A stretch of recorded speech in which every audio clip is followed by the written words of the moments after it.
hurt that this happened, and I just really want my dignity back.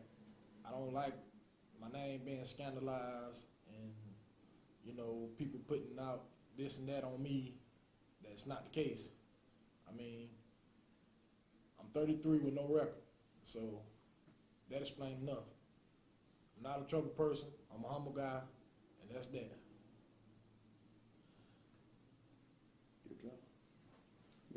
Thank you all. Again, I'm Montreal Belton representing Travis. And let me say before I start my comments that we applaud this is not an attack on law enforcement. And any time we as defense attorneys or civil attorneys or others have criticism of law enforcement, sometimes it's get twisted that we are anti-law enforcement. I know Mr. Bamberg's history. He has a family that history of law enforcement, and I too, many of my younger years, my mother worked for the Abbeville County Sheriff's Department, and I consider myself a steward of our community, but also we have to call accountability where accountability are. We're here where accountability needs to be. We're here today because law enforcement has this information. They chose to write a statement that they knew was false, or very easily the top brass at the police department could have pulled the body cams of the officers that were on the scene and could have at the minimum written a letter to law enforcement, to the media, that was accurate. They opted not to. So we on our own had to go and get the information. And even though in America you should be innocent until proven guilty, there was an attempt of a smear campaign on this 33-year-old Rock Hill High School graduate, family man, works every day, who has absolutely no criminal record, because they know the perception out there, particularly in this county, when you have an encounter with law enforcement, it must be the citizen, it can't be law enforcement. Well, in this particular instance here, it is law enforcement, and let me make this clear. We're not here to litigate the case of the older brother, Ricky, who's facing very different charges. He's not represented by our office in terms of the criminal matter. And I want to make that clear because there was also an attempt by law enforcement to conflate Ricky and Travis. And either by misinformation that was given to the media or a direct attempt by law enforcement. So I want to make this clear that this press conference here today and my statements are limited to Travis Price and Travis Price only, who's a law-abiding citizen, who's not a violent criminal, who's not a violent thug, and was there on scene, participating with law enforcement, complying with law enforcement, getting the information, the goods, the property of his brother, and at that point was accosted by an officer who obviously did not know what was going on, thrown back into a propane tank, put his hands up, and surrendered. And that was still not enough. And what's more disturbing about this is not the officer, even if we give that officer the benefit of the doubt that he didn't know what was going on, his comrades did know what was going on. And that's more frustrating because they stood around and watched that encounter and didn't stop it. So, as Mr. Bamberg has indicated, we're asking law enforcement by 5 o'clock today to drop the charges on Travis. But make no mistake about it. If they do not drop the charges, we are prepared and we will absolutely fight this all the way in the court of law. He has indicated he's not guilty. He will continue to maintain his innocence, and we're going to do all we can to clear this man's record so he can continue to live as a productive member of our society, paying taxes, raising his children without a criminal record. We will not allow this system to scandalize his name and, more importantly, to ruin the reputation that he has created for himself and his family here in this community. So I say to you all here in the media today, and I say to law enforcement, we're asking you to do the right thing. Certainly what you had going on with Ricky, that's for another lawyer and another day and another court. But as it relates to Travis, this was absolutely a travesty. And if there's anybody who's a victim of anything, he was a victim out there on the scene, and he has been a victim of the smear campaign that has taken place in the media over the last couple of days. And I hope that you all in here who've had an opportunity to see the truth will continue to demand the body cams, because certainly that will have the sound on it.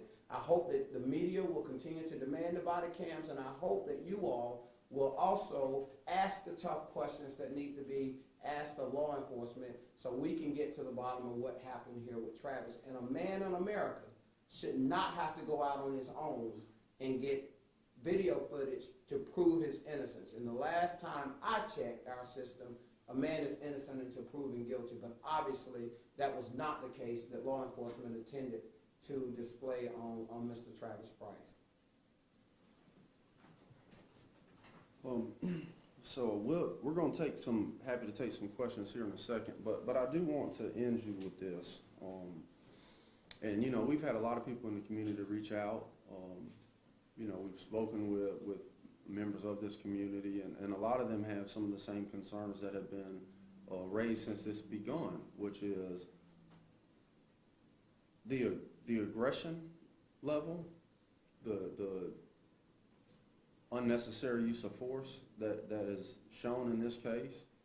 Again, going back to the fact that Ricky's still in medical in the jail, still with his broken nose.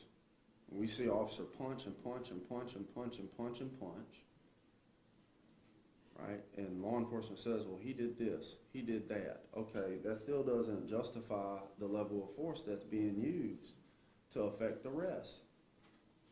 And it's a red herring to the public is what it is. It's someone earned they butt whooping is the message that they try to send.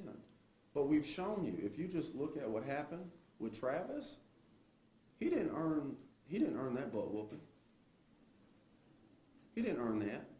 And there are plenty of citizens, again, not all the officers, but there are officers who are overly aggressive, and they're policing the streets of America. And they're policing the streets of Rock Hill. And what do we want out of our law enforcement? You can arrest some people without acts of violence on that citizen, but others, and more often than not, the others look like us. They get the extra force used on them. They get punched in the face. They get choked, slammed to the ground for listening. That's the problem we're talking about. It's bigger than just Travis. It's bigger than Ricky, right? It's bigger than any of the names or the hashtags or the cases that we have seen publicized across this country with regards to use of force. The people up top in these agencies have to start paying more attention. If you got guys who are just scared of black guys, they don't need to be in a uniform, man. I don't dress like this when I'm not practicing law or working at the State House. Me and him might dress the same. And we don't need officers who are out there viewing all citizens just because of how they look or how they talk or what neighborhood they live in. I'm sorry, not everybody can live in the big house with the white picket fence. Some people are working towards that, like Travis is.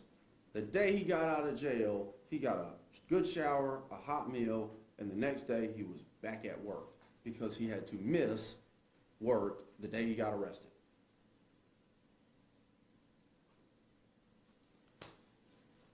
Something's got to give. Something has got to give. So with that said, I will take any questions. Yes, sir. Mr. Bamberg, Mr. Belton, the city, your case is a Rock Hill City Municipal Court case, right? Correct. Has the city solicitor's office, in which Solicitor Putman is the chief solicitor, has she been apprised of the video either from your office or by law enforcement? Because wouldn't she have the authority to either dismiss or handle this case rather than the police department itself? The police department brought this charge, right? The ones on the scene. Right. Here, man, the one who put that in his hand. They brought the charges.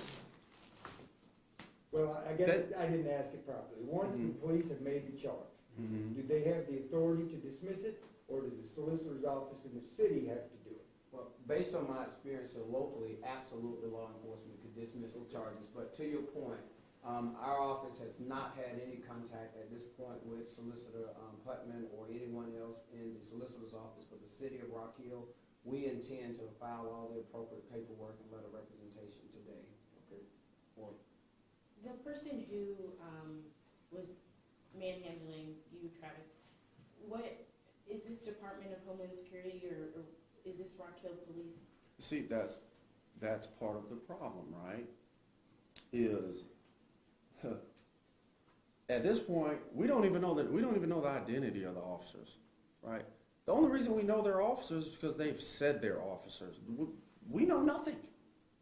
Y'all know nothing. The public knows nothing, right? And that's part of the problem. We're here having to do a press conference to clear people's name with evidence that we would have obtained. We're doing our job. Other people need to do theirs. So I have no idea which agency. But the way I look at it, right, and they use it on citizens all the time, the hand of one is the hand of all. You remember there are people all over America in jail right now, not because they did anything, but because somebody they were with did something. And it's conveniently appropriate for citizens, right? But then when things happen on the scene, you have multiple agencies involved. You know, we like to question, like, well, was it this agency? Was it that? The hand of one is the hand of all as far as I'm concerned, because everybody out there could have stopped this from happening and nobody did. what we do know is that is the city of Rock Hill's cruiser that's their part that says police on the back. We do know that cruiser belongs to the city of Rock Hill. Who that exact officer is, we have no idea. I do recognize some of those officers out there from my work in criminal defense, and I can tell you unequivocally that some of those officers are city of Rock Hill officers. Now, there are a few there that I don't recognize, and I don't want to declare what agency they're from. Does whoever have the authority to dismiss the charges by 5 o'clock have this video? They should, because the Rock Hill Police Department has this video, as I understand it. And have you told them, hey, They had it 5 before o'clock us. EOD, this is it? We just told them, just now. Here?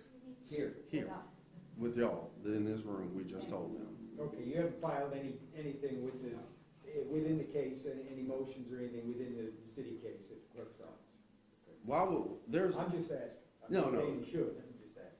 there's no, based on the facts and what we can see with our own eyes, there's no reason for government to waste the money processing any filings as it pertains to this situation with Travis. And let me make it clear, guys. They got body cams, and their body cams have video on it. So they actually have more information than we have. This is information that had to be gathered at Travis's expense to file and get information by the work of his attorneys to get this information. They have far more capabilities than we have. And if they were interested in doing the right thing, they've had since Tuesday to do the right Do thing. you think the judge at the bond hearing saw the body cams before she ruled on bond for Travis and Nikki? I don't think so. Have you seen the body cam video Not yet. We have not seen it of yet. the family? No. I was gonna ask with no audio in that video, Mhm. if when Travis was there kind of waiting and they were exchanging, he was giving them the stuff, if there was any kind of back and forth conversation going on, Travis, while you were there with the officers and they were handing you stuff. Was there conversation? Yeah. There was. When he first walks up, he is told to stand back, which he does in the beginning. And then the officer who was handing him the items, they were telling Travis, stay right there, we'll tell you when you can get the stuff. And that's when they were making those transactions.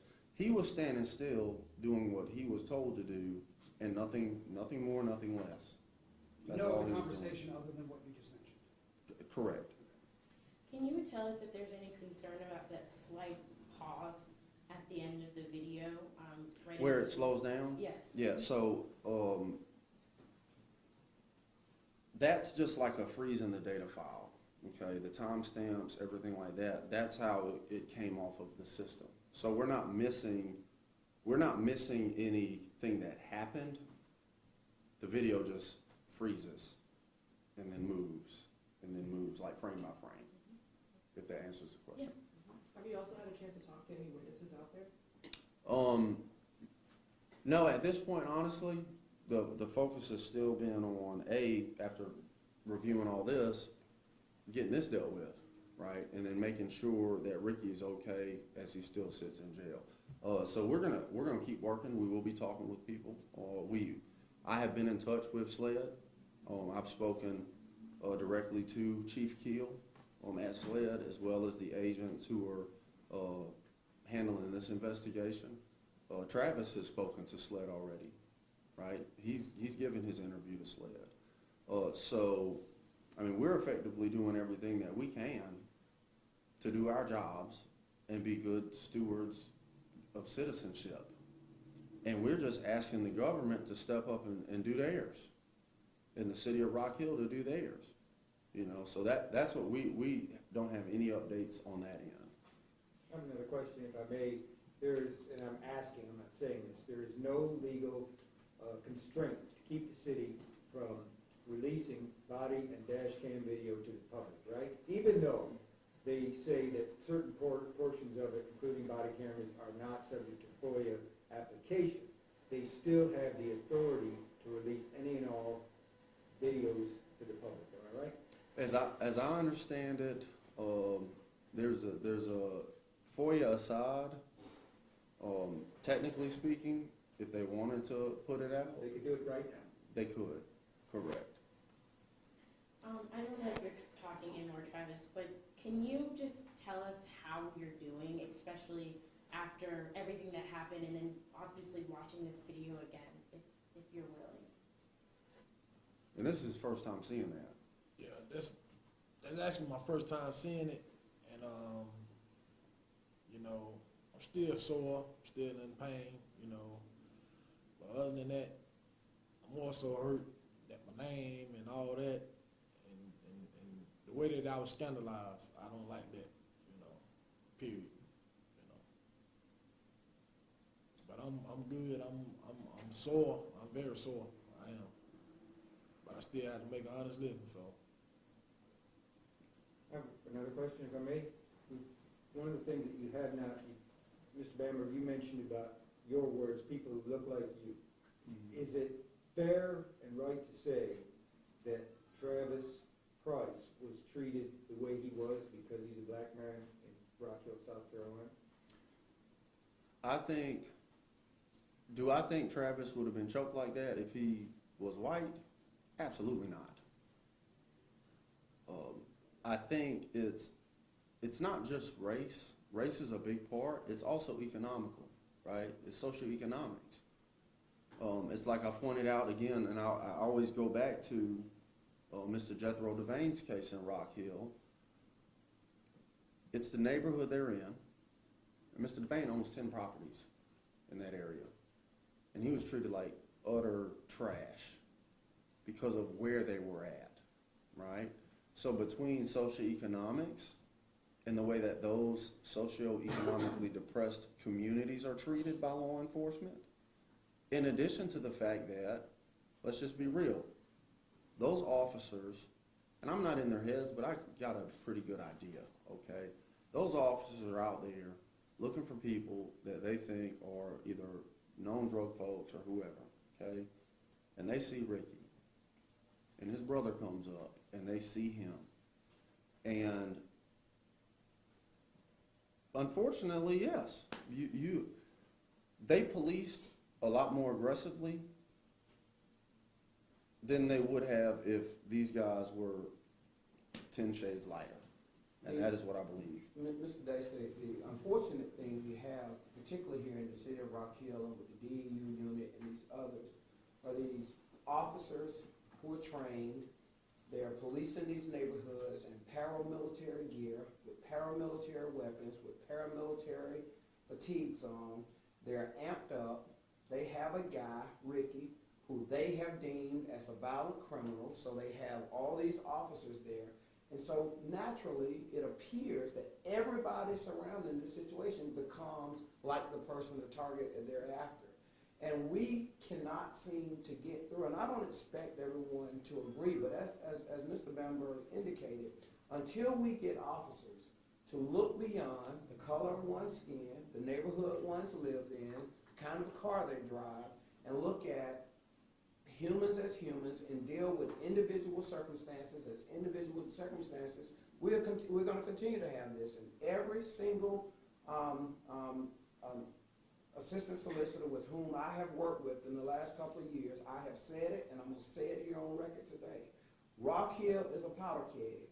This may have been the flash, but the fire is coming unless someone in top brass, and I don't mean that literally, I'm not asking anyone to go burn down things, I'm not part of any protest or any of that, and I don't want that skewed, I'm using it metaphorically, okay? That we have a problem with the way that some of our violent task force units and these units police certain neighborhoods. And none of us want violent criminals on the street. But there's a way with dignity and respect on how you can engage with the public, arrest those who need to be arrested, and not take a man who's a law-abiding citizen with his hand up and choke him to the ground. And then the image out here of that dog, even with Ricky, if that image doesn't concern all of you just as humans, if that were not an image from 1960s Alabama or Mississippi, I don't know what is. And it should concern all of you. It should concern all citizens. You got 5 or 6 men there, all got weapons, all got handcuffs, but then you still have to put a dog on a man that's on the ground, regardless of what he's charged with. That should concern all citizens, black, white, rich, poor, and other.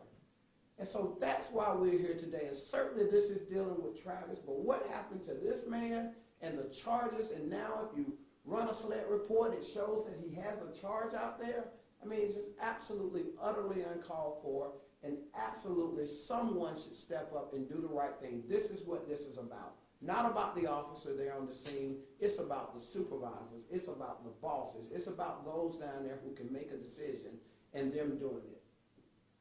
So what would be the next step for you if these charges aren't dropped at 5 today? If they don't voluntarily drop the charges, then you have to just run the gamut in court. And along with that comes a malicious prosecution lawsuit.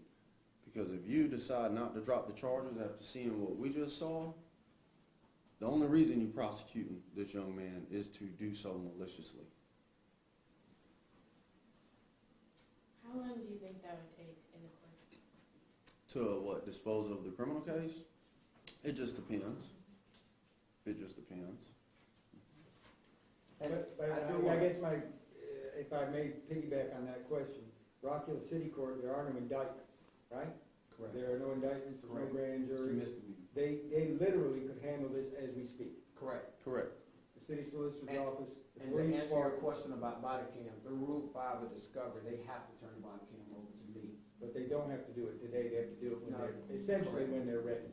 Correct. Okay. So they haven't turned it over to you? Is that what, or you just The- haven't? The body camera? Yes.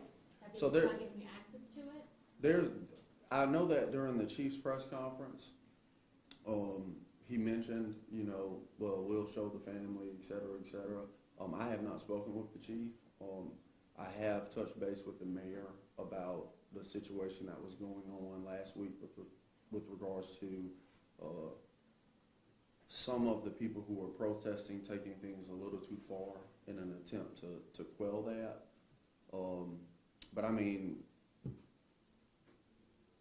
they've got our information and everything too. So that you're saying they haven't reached out to you? I haven't got a call or anything like that, no ma'am. Would you get the full video, or would you get like an edited version?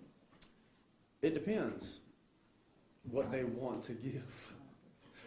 At the end of the day, it's the videos are in their custody and control, and it's not uncommon for videos to be edited to some degree, whether they blur something out, whether they bleep words out, or whatever the case is.